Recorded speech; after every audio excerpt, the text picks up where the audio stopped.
My parents always took my brother's side, and the reason changed everything. For as long as I can remember, my brother could do no wrong. If something broke, I must have touched it.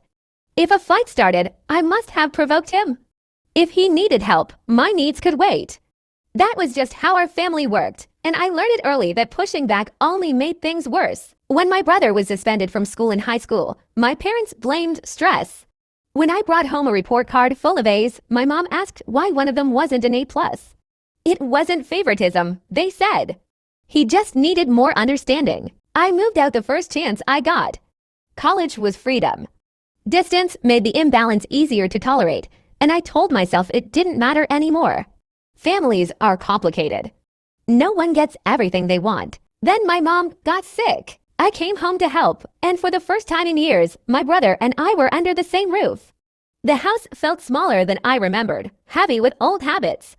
My parents hovered over him constantly, checking if he'd eaten, if he was tired, if he was okay. Meanwhile, I handled hospital calls, medications, cooking, cleaning. No one thanked me. One afternoon, while looking for medical records, I found a folder in my parents' bedroom labeled with my brother's name. Inside were documents I'd never seen before. Hospital evaluations, therapy notes, a diagnosis. My brother had been diagnosed with a developmental disorder when he was a child. One that explained his anger, his impulsiveness, his constant need for support.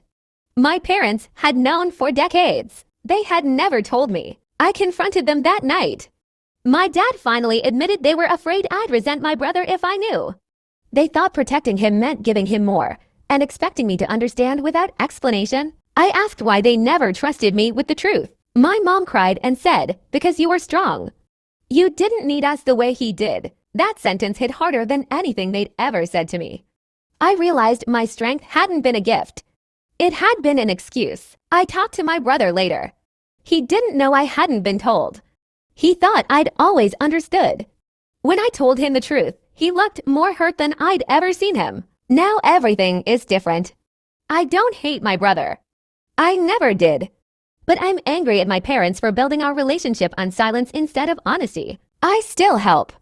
I still show up. But I've stopped shrinking myself to make room for everyone else. Being the strong one doesn't mean being invisible anymore.